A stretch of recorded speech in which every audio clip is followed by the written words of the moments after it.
Graças e paz do Senhor Jesus, Pastor Marcos Paiva aqui. Agora nós estamos ainda aqui no módulo do esboço completo e vamos ver mais um exemplo de sermão utilizando o nosso método. Então vamos lá. Esse sermão eu utilizei um texto bíblico para escolher ele. É o texto de Juízes 7, 13 e 14 e ele tem uma característica interessante. Então vamos ler ele aqui agora, Juízes 7, 13 e 14. Cita assim: Chegando, pois, Gideão, eis que estava contando um homem ao seu companheiro um sonho, e dizia: Eis que tive um sonho, eis que um pão de cevada torrado rodava pelo arraial dos midianitas e chegava até a tenda, e a feriu e caiu, e a transformou de cima, e a transtornou de cima para baixo, e ficou caída. E respondeu seu companheiro, e disse: Não é isso outra coisa, senão a espada de Gideão, filho de Joás, varão israelita. Deus tem dado na sua mão os midianitas e todo este Israel. E o que foi que me chamou a atenção aqui nesse texto? Uma palavrinha aqui que eu já vou revelar já já. Então, o tema simples aqui eu poderia falar que é o tema Gideão, né? Seria pegar uma biografia falando sobre Gideão. Né? Eu poderia, um tema composto, eu poderia falar o Gideão e os midianitas, falar dessa relação entre eles. Gideão e os 300 soldados também seria um bom tema para poder falar. E o tema restritivo eu poderia falar a vitória de Gideão. Então eu falaria sobre como ele venceu a guerra. Poderia falar sobre o chamado de Gideão. Poderia falar, ao invés de contar a história toda dele, eu falaria só o chamado, a vitória. Mas a característica interessante é a palavrinha que está aqui embaixo, que fala a espada de Gideão. Tá? Então, como eu sempre falo, você pode fazer uma proposição. Né? Isso aqui é para você. Lá na introdução a gente tem a proposta, né? Mas aqui é uma proposição para você direcionar o preparo do teu sermão. Então aqui eu coloquei o seguinte: todos nós temos uma espada na mão e muitas vezes não a vemos, mas os inimigos vêm. Nesse sermão eu vou mostrar que essa espada é nossa para usar. Tá? Então isso aqui é a minha proposta para esse tema e eu preparo esse sermão baseado nessa proposição. Então já tem aqui a espada de Gideão. O que eu faço agora? Baseado nesse tema e na minha proposição, que eu digo que nós temos uma espada para usar, eu vou fazer o corpo do sermão, encontrar as divisões. A espada de Gideão, o quê? O que tem a espada de Gideão? Bom, a espada de Gideão é uma arma espiritual. É a espada do Espírito. É a palavra de Deus. E a espada de Gideão também é nossa para a gente usar. E aqui tem os textos do lado. Agora eu vou lá seguir. Na preparação a gente já faz a exposição, lembra? Agora eu vou seguir aqui a ordem da pregação na igreja. Contexto. Então separei aqui assim. Israel no tempo dos juízes, o chamado de Gideão, as dúvidas de Gideão, a vitória de Gideão, a espada de Gideão. Então você vê por que o nosso sermão temático é diferente, é um sermão temático e expositivo. Porque quando a gente trabalha com texto bíblico na escolha do nosso sermão, a gente entrega uma informação no contexto do sermão. Então ele não deixa, ele não é um pretexto, mas ele deixa aqui para nós informações com base no texto base, no texto áureo que nós escolhemos. Então o que eu posso falar Israel no tempo dos juízes? Que eles viviam um ciclo de reprovação e libertação. Gideão viveu na época que Deus entregou Israel nas mãos dos midianitas. Então quando eu coloco aqui, lembra que eu falo que o contexto você faz uma declaração? Você pode fazer uma declaração na hora que você for ministrar com base nessas informações que eu estou entregando para você agora. Então era aquele ciclo. Israel pecava, fazia o que o Senhor reprova, Deus levantava um libertador. O chamado de Gideão. Gideão estava escondido no lagar malhando trigo. Ele estava protegendo o pouco que tinha. Quem não faz isso, né? As dúvidas de Gideão. Ele não se sentia capaz, você pode ver o versículo 15. Ele dizia que minha família é a mais pobre e eu sou o menor da minha casa, eu sou o menor da minha família. Lembra que é isso que ele fala? Quando aparece o anjo do Senhor para ele? Então ele fala isso. Tá? Então estou colocando o contexto aqui, mas quando você for ministrar, você usa as suas palavras e faz aquela declaração como você já viu.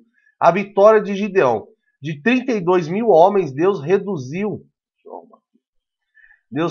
para 300. Para quê? Para mostrar que é Ele que dá a vitória, que é o Senhor que dá a vitória. E a espada de Gideão. É quando Deus o encoraja para a batalha. Mas antes dessa vitória, Gideão estava com medo. Deus mandou Gideão ir até o acampamento midianita, que ele então teria coragem. Ele tinha uma espada na mão e não tinha percebido. Então essa aqui é aquela história. Gideão está com medo de ir para a batalha, Gideão está com medo de enfrentar os inimigos. E Deus diz o seguinte para ele: vai no acampamento dos midianitas que você vai ter coragem. Vai lá que você vai ter medo, você vai ver o que vai acontecer. Quando ele chega lá, ele encontra 2 soldados conversando. Ó, eu tive um sonho, no meu sonho vi um pão de cevada e destruiu o acampamento. O outro diz assim: é a espada de Gideão. Então, na hora que ele ouve aquilo ali, ele volta correndo e fala: Deus entregou os midianitas na nossa mão. E ele nem imaginava que ele tinha uma espada na mão. Então, esse é o contexto. Então, quando você for contar, você pode vir fazendo a declaração com base nessas informações. Bênçãos. Bom, a primeira bênção que a gente pode citar aqui é que você tem valor. O Juízes 6,12. O anjo diz: homem valoroso, fala para Gideão. Deus sabe o valor que você tem, aquilo que você é capaz, mesmo que você não enxergue isso. Então ele falou, chegando até Gideão, falou para ele: varão valoroso, você tem força, uma das bênçãos, você tem força. O que o anjo disse para ele? Vai com a tua força. Então, às vezes nos achamos fracos, mas na guerra descobrimos a força que nós temos. Quantas vezes você achou que não conseguiria passar por certos problemas? Quantas vezes que você mesmo vai pregar, mas quantas vezes você mesmo já não enfrentou lutas, batalhas difíceis e superou? Você tinha uma força que você não imaginava. É Deus quem te envia. Olha só o que diz: não te enviei eu te garanto, eu vou te equipar, vou te dar a espada. É isso que se entende quando fala: não foi eu que te enviei? Vai então, vai com a tua força, eu garanto, eu vou te dar o que você precisa, eu vou te dar uma espada, você vai vencer. A vitória está garantida. Vocês os ferirás como se fossem um só homem. Juízes 6,16. Pode ir, eu estou te enviando, você vai ferir todos eles. Então Deus nos dá uma espada, enxerga em nós o que nós não vemos muitas vezes e nos dá a vitória. São bênçãos. Quais problemas nós podemos citar aqui? Você já deve ter questionado como Gideão, no versículo 13, quando o anjo vem, o anjo fala para ele o seguinte: Deus é contigo, varão valoroso. E o que ele fala? Mas se Deus é conosco, por que isso tudo aconteceu? Se Deus é conosco, onde estão as maravilhas que ouvimos falar? Deus não é mais conosco, estamos abandonados. Então, quando o anjo vem e fala: Deus é contigo, varão valoroso, ele fala: mas se Deus é comigo, por que então que a gente está sofrendo? Por que o povo está desse jeito? Por que os inimigos entram na nossa casa? Então, muitas vezes, nós questionamos, perguntamos assim também para Deus: mas Deus, o Senhor é comigo mesmo? O Senhor está na minha vida, o Senhor está na minha casa, então por que essas coisas estão acontecendo na minha vida? Então, são alguns questionamentos, alguns problemas que você pode apontar e dar bastante ênfase na hora que você estiver pregando. Como eu falo, aqui eu estou falando com ministros. Se eu estivesse ministrando, pregando, a gente, falaria, quem sabe, de outra forma. Então, o propósito, a declaração. Também temos uma batalha para lutar. Também temos midianitas hoje. Eles nos cercam por todos os lados. O diabo quer roubar, matar e destruir. A carne luta contra o espírito. O mundo e a sua cobiça para nos fazer tropeçar. E as aflições do mundo que lutam contra a nossa fé. Então nós temos a batalha hoje. Nós temos esses problemas. Os midianitas hoje pode ser uma doença. Os midianitas hoje pode ser o desemprego. Pode ser um problema nos relacionamentos. Tanta coisa que temos como os adversários hoje. Mas Deus também nos deu a espada. Talvez você esteja como Gideão e ainda não viu a espada aqui nas mãos. Mas os midianitas já viram, os seus adversários, seus inimigos já sabem o que você tem nas suas mãos. Já sabe, eles já teve a dimensão do que Deus tem na tua vida. Por isso que tanto eles batalham contra você. Então hoje, já preparando para a nossa transição, hoje eu vou mostrar qual é essa espada e como você pode começar a usá-la. Igreja, na palavra de hoje você verá as 4 características letais dessa espada, da espada que Deus entregou nas tuas mãos. Então você coloca aqui, por isso que eu coloquei forte aqui, ó, 4 características letais. Então é realmente para a igreja falar: letais, meu Deus, é para chamar atenção. Eu falo por experiência própria, faz diferença na ministração, no impacto que dá no coração dos irmãos. Então a primeira característica é a espada é uma arma espiritual, 2 Coríntios 10, 4. Porque as armas da nossa milícia não são carnais, mas sim poderosas em Deus para a destruição de fortalezas. Então essa espada é uma arma espiritual. O que nós aprendemos? Que Deus equipa suas milícias com armas espirituais poderosas. Deus não envia seu exército para a batalha desarmado. Então aqui você pode fazer uma série de outras aplicações quando você estiver pregando. O que significa que essas armas não são carnais? Que elas não são armas humanas, nem são feitas de materiais conhecidos. Dinheiro, fama, poder político são inúteis nessa batalha. Nada do mundo tem efeito algum tipo tem algum efeito. Nada do mundo tem efeito algum nesse tipo de guerra. A batalha espiritual exige uma arma espiritual. Por que devemos usar essa espada? Porque a batalha é espiritual. Vamos ler, Efésios 6,12. Porque não temos que lutar contra a carne e o sangue, mas sim contra principados, contra as potestades, contra os príncipes das trevas deste século, contra as hostes espirituais da maldade nos lugares celestiais. Devemos usar a arma espiritual porque a batalha é espiritual. É um tipo de batalha que não exige conversa, não exige diplomacia, não existe acordo. Esse adversário não tem acordo. Ou você mata o inimigo ou ele mata você. Batalha de espadas. Olha só, aqui nós estamos falando de uma... se é uma luta de espadas, é porque é uma luta de perto. Então o inimigo, o que ele quer quando ele luta? Você precisa de uma espada para proteger o seu coração. Porque o que o inimigo quer atingir nosso coração? Para afligir, enfraquecer, desanimar, plantar incredulidade. O inimigo está mirando nossos corações. E a espada é luta de perto, é corpo a corpo. O que acontece quando usamos essa espada? A espada é poderosa para destruir fortalezas, diz o texto. Poderosa para destruir os argumentos e toda a pretensão que se levanta contra o conhecimento de Deus, que é o versículo 5a, que é na sequência que nós vimos. O inimigo, o que significa essas fortalezas que está escrito aqui? Significa que o inimigo levanta torres, o inimigo levanta muralhas para impedir que as pessoas cheguem ao conhecimento de Deus. Tá? Essas são as fortalezas que nós usamos a espada para derrubar, que as armas espirituais que Deus nos dá para derrubar é para destruir essas fortalezas, essas muralhas que o inimigo levanta ao redor das pessoas. É poderosa para levar cativo todo o pensamento, para torná-lo obediente a Jesus Cristo. Tá? Então aqui, deixa eu só voltar, que é na sequência aqui, tá? É na sequência desse texto, esse que eu estou lendo agora.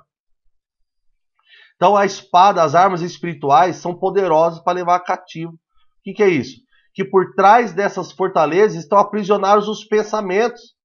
E a espada é poderosa, a espada poderosa da pregação do evangelho traz essa libertação. Então imagine que o inimigo levanta muralhas para prender os pensamentos, para aprisionar, para que as pessoas não cheguem ao conhecimento de Deus.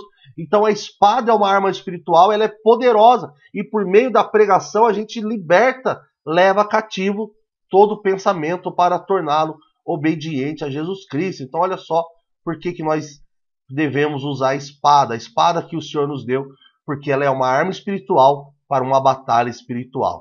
Deixa eu fechar aqui. E a espada é do Espírito. A espada que Deus nos deu é uma arma espiritual para uma guerra espiritual e ela é a espada do Espírito. Efésios 6,17. Usem o capacete da salvação e a espada do Espírito, que é a palavra de Deus. Então o que nós aprendemos? Que a espada do Espírito faz conjunto com a armadura completa. O Espírito Santo é gentil, mas também tem sua arma para atacar. Como podemos usar a espada do Espírito? Bom, essa espada não é usada com força e também não é usada com violência. Zacarias 4,6. Nós guerreamos utilizando a palavra de Deus. Podermos ficar firmes contra todas as ciladas do inimigo. Efésios 6,11. Com essa espada lutamos contra todo principado e potestade. Efésios 6,12. E podemos resistir ao dia mau. Em Efésios 6,13. Então essa espada é poderosa. O que acontece quando usamos a espada do Espírito? Quando usamos a espada do Espírito, ele ensina, o Espírito consola, o Espírito convence, o Espírito intercede. Então, quando nós usamos, o Espírito age com poder na vida dos irmãos. A espada é a palavra de Deus, Hebreus 4:12. Porque a palavra de Deus é viva e eficaz e mais penetrante do que espada alguma de dois gumes, e penetra até a divisão da alma e do espírito e das juntas e medulas, e é apta para discernir os pensamentos e intenções do coração. O que a gente aprende? Que a palavra tem poder de corte superior. É uma espada precisa, ela não erra. É uma espada afiada, ela faz sangrar o coração. Olha só, porque ela discerne os pensamentos e intenções. Por que devemos usar essa espada afiada? Porque ela é útil, segundo Timóteo 3,16. Útil para quê? Para ensinar, para repreender, para corrigir, para exortar. É afiadíssima. Como devemos usar essa espada? Devemos usar ela com habilidade. Olha só, 2 Timóteo 2,15. Procura apresentar-te a Deus aprovado como obreiro que não tem o que se envergonhar, que maneja bem a palavra da verdade. Então, uma espada afiada tem que manejar com cuidado. Não pode se atrapalhar no manuseio dela. Imagina, muitos erram, muitos usam errado e ferem quem não devia. Quantas pessoas não usam a palavra de Deus errado e acabam se cortando? O que acontece quando usamos essa palavra? Ela traz fé, é a verdade, ela liberta, ela dá esperança, ela salva, ela converte, é afiada e age com poder. A espada é nossa para usar, segundo Samuel 23, 9 e 10. E depois dele, filho de Dodó, filho de Aoi, entre Eleazar, aliás. Depois dele, Eleazar, filho de Dodó, filho de Aoi, entre os 3 valentes que estavam com Davi, quando provocaram os filisteus que ali se ajuntaram à peleja, e quando se retiraram os homens de Israel. Ele se levantou e feriu os filisteus até lhe cansar a mão e ficar pegada a espada. E naquele dia o Senhor efetuou um grande livramento, e o povo voltou junto dele somente a tomar o despojo. O que nós aprendemos com esse texto poderoso? E mais uma guerra contra os filisteus, Davi e seus 3 valentes estão na peleja. O medo fez os homens de Israel recuarem da batalha, mas Eleazar manteve sua posição e matou os filisteus até a mão grudar na espada, né? Grudar, você entende que está falando de que ele lutou tanto, matou tanto inimigo que a mão não abria. Como devemos agir? Deixa eu editar aqui.